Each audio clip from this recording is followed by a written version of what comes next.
cette conférence est organisée dans le cadre d'un programme, comme j'ai dit, qui a été financé par le gouvernement britannique, exécuté par le CRDI, qui s'appelle Promouvoir la résilience des économies en zone aride. Juste quelques mots sur la spécificité ou la particularité de l'approche du PRESA.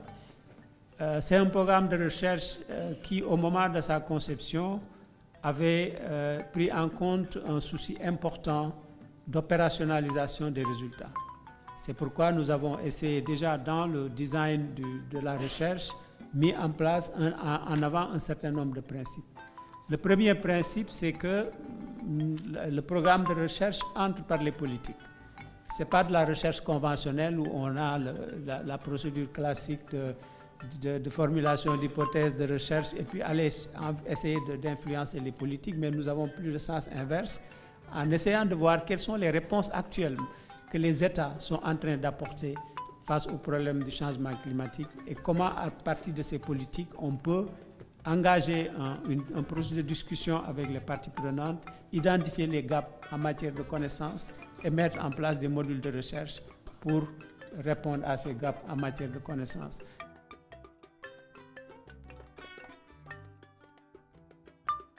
L'accélération de la croissance économique au niveau des territoires, la réduction de la pauvreté et l'amélioration de la qualité de vie des populations sont des objectifs qui s'imposent à nous. Nous sommes également conscients de la nécessité de mobiliser les connaissances probantes tirées des expériences de la recherche afin de mieux intégrer dans les stratégies de développement.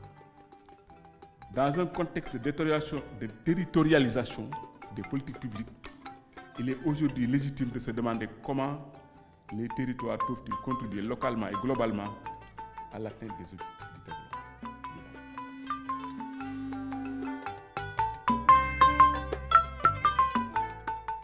Coming to this meeting, I had different expectations, but specifically for today, I think what interested me most was people's understanding of the concept of territorial approaches. Why we actually went out to look for the territorial approach was because of uncertainties in the first of all in the definition, two in the understanding of what parameters define territories and why that is important for climate change studies. Because we realize that political borders cut across some important territories and the way they are managed on either side of the political divides is something that is important to consider when talking about climate change.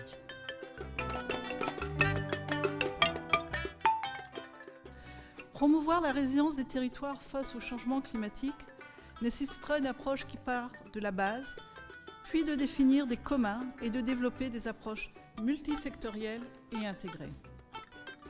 L'ampleur des défis pour qu'émergent des territoires résilients, s'appuyant sur des économies équitables, exigeant une collaboration étroite entre les diverses parties, particulièrement les communautés, l'État et le secteur privé.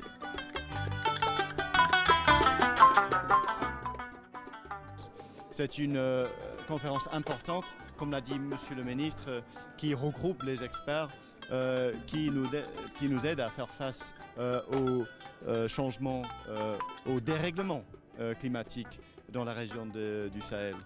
Et la Grande-Bretagne, à côté du Canada, est ravie de soutenir cette initiative qui s'inscrit dans le cadre d'un programme de recherche plus grand au niveau de 35 millions de livres. Merci.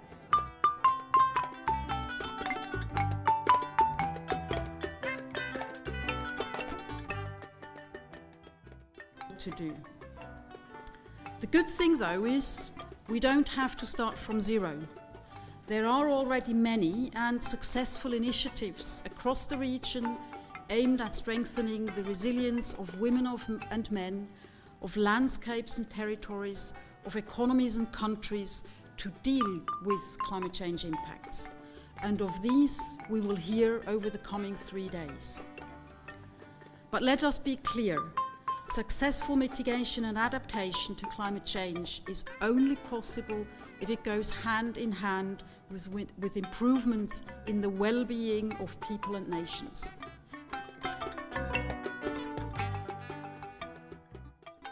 Aujourd'hui, il faut aller à la plus petite échelle, j'allais dire même au berceau, pour travailler avec les jeunes, parce que la question de la résilience est également une question de comportement et d'attitude. Et il est important que ces comportements et ces attitudes soient inculqués au plus bas niveau et que ces enfants puissent grandir avec justement ces caractéristiques en lien avec la résilience.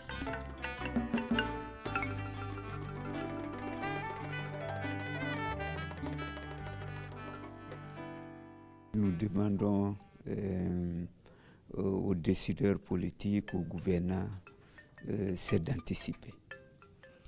Et anticiper parce que ça vous permet déjà de mettre en place des mécanismes.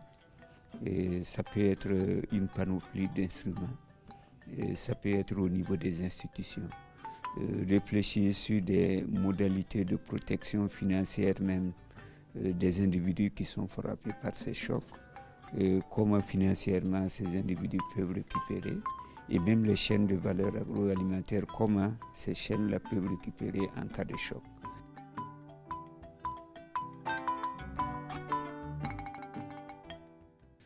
C'est $1 sur 10 qui réellement arrive au niveau local. Et à l'échelle de l'Afrique, c'est environ 3% des financements climat qui arrivent à l'échelle de l'Afrique. Donc il y a un effort important d'avoir à la fois des financements qui soient des financements suffisants, prévisibles, mais aussi des financements à l'échelle. Je crois qu'aujourd'hui, malgré toute la panoplie d'outils et de guichets de financement qui s'ouvrent, les conditions d'accès sont encore un peu difficiles. Et il est extrêmement important de voir dans quelle mesure on peut trouver des mécanismes qui soient des mécanismes allégés, des mécanismes d'accès beaucoup plus facilités, pour que les acteurs sur le terrain puissent avoir accès à ces ressources et en même temps être capable aussi d'innover en essayant de trouver des mécanismes de financement beaucoup plus innovants que ce que nous avons aujourd'hui, mais aussi bâtir les capacités au niveau local pour que les gens puissent monter des projets qui sont des projets bancables, lever les contraintes qui sont inhérentes au territoire en termes d'accès, en termes de gestion des prises de risques qui sont souvent liées à ces financements-là.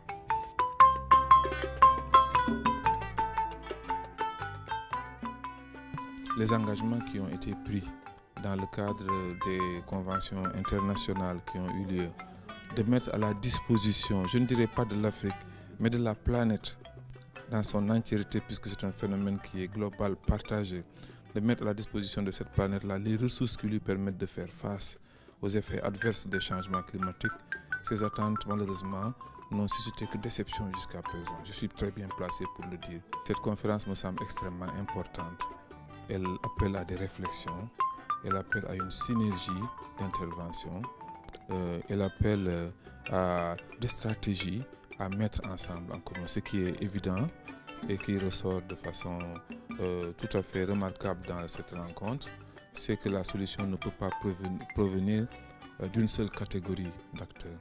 Il faut qu'elle soit concertée, il faut qu'elle soit multidimensionnelle, il faut qu'elle puisse prendre en compte à la fois les intérêts, les sensibilités et les préoccupations de plusieurs catégories d'acteurs. Parmi ceux-là, et je salue en cela l'initiative de l'IED de mettre en avant la recherche.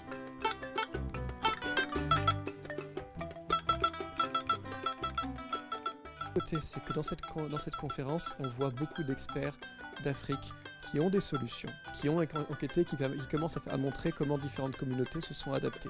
Et donc, même si les solutions ne sont pas les mêmes d'un pays à l'autre, on a des chercheurs qui sont ici, qui informent les décideurs publics, et donc ce dialogue entre d'une part les chercheurs qui ont vu qu'est-ce qui fonctionne et qu'est-ce qui ne fonctionne pas, et les praticiens et les gens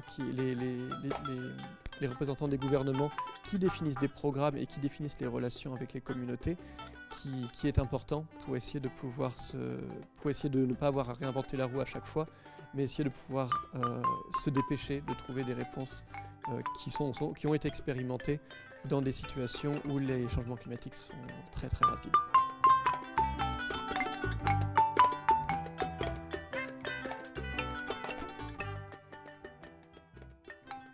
Surtout, je pense qu'il faut que le gouvernement réalise le potentiel qu'il y a dans le secteur privé, même au niveau des zones semi-arides. Je pense que souvent, ils voient ça comme un secteur qui n'a pas beaucoup de potentiel, qui peut-être n'apporte pas autant au point de vue économique. Alors qu'en fait, ce secteur privé, que ce soit les PME, que ce soit des individus, des producteurs, ils font partie souvent de chaînes de valeur internationales. Et donc ils ont une contribution bien plus grande que souvent on ne le pense. Et donc il faudrait utiliser cette capacité qui est là, en fait, en donnant des conditions propices pour vraiment essayer d'adapter ces zones-là au changement climatique.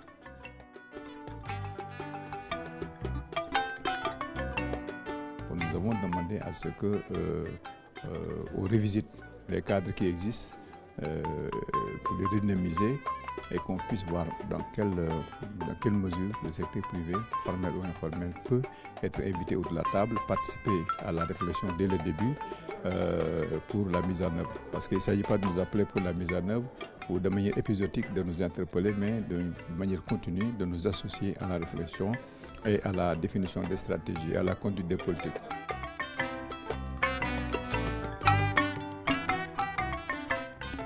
Ce sont les moteurs de l'investissement, mais il faudrait aussi qu'on les amène à ce qu'eux-mêmes, dans leur culture ou leur mode d'investissement, soient beaucoup plus sensibles à cette problématique du changement climatique-là, pour que le changement climatique ne soit plus perçu au niveau de ces acteurs-là comme une sorte de calamité dont ils sont responsables, mais beaucoup plus comme une opportunité qu'ils peuvent valoriser.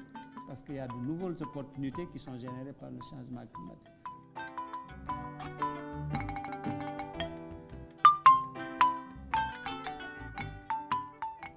On a vraiment insisté sur l'idée de projet de territoire, puisque sans projet de territoire, on ne peut pas avoir une bonne planification qui puisse relier différentes activités. Donc, à ce niveau-là, c'est de réfléchir sur une approche qui soit intégrée, mais également une approche qui soit assez dynamique.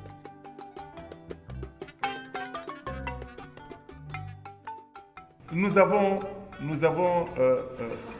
dans le cadre de notre approche environnementale en matière de développement, nous avons aujourd'hui pris la décision, et ça a été adopté par le conseil départemental, d'avoir une journée départementale de protection des forêts classées et de lutte contre les feux de brousse.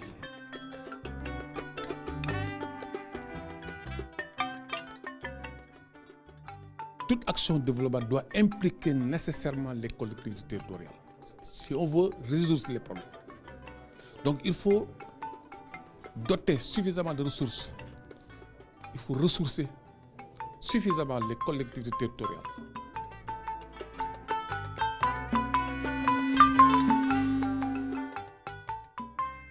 Dans nos communes au quotidien, on passe tout notre temps à faire des arbitrages, à intervenir dans les tribunaux ou dans les communautés, ça pose problème. Il faut réhabiliter l'aménagement du territoire, faire une planification territoriale pertinente, articulée aux préoccupations des populations.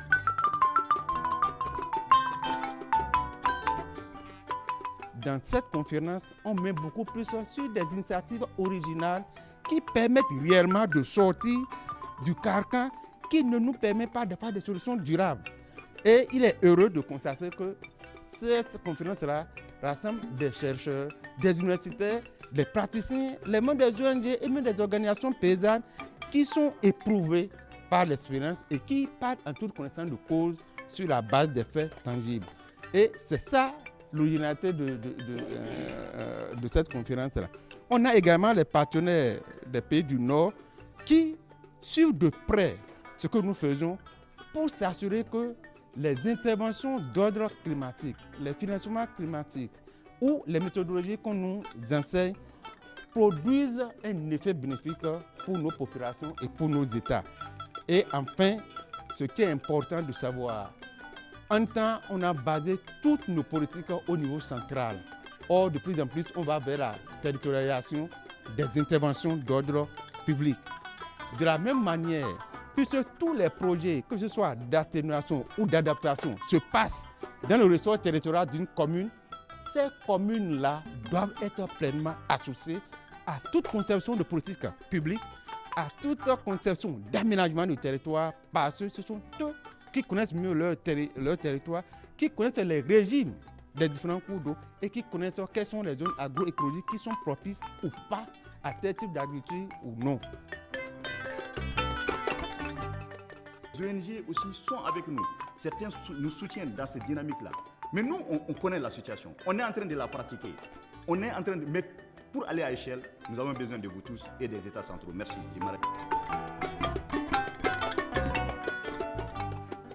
10 milliards, aucune collectivité ne peut aller le chercher.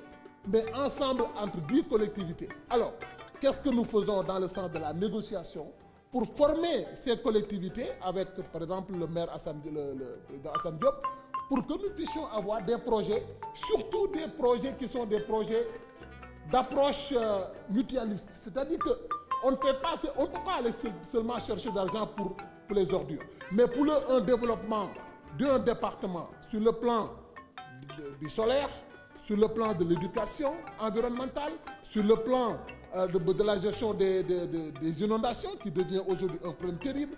Donc de pouvoir faire un plan intégré de gestion d'un département dans lequel il y a plusieurs collectivités, avec l'apport des partenaires au développement, comme l'IED et les autres.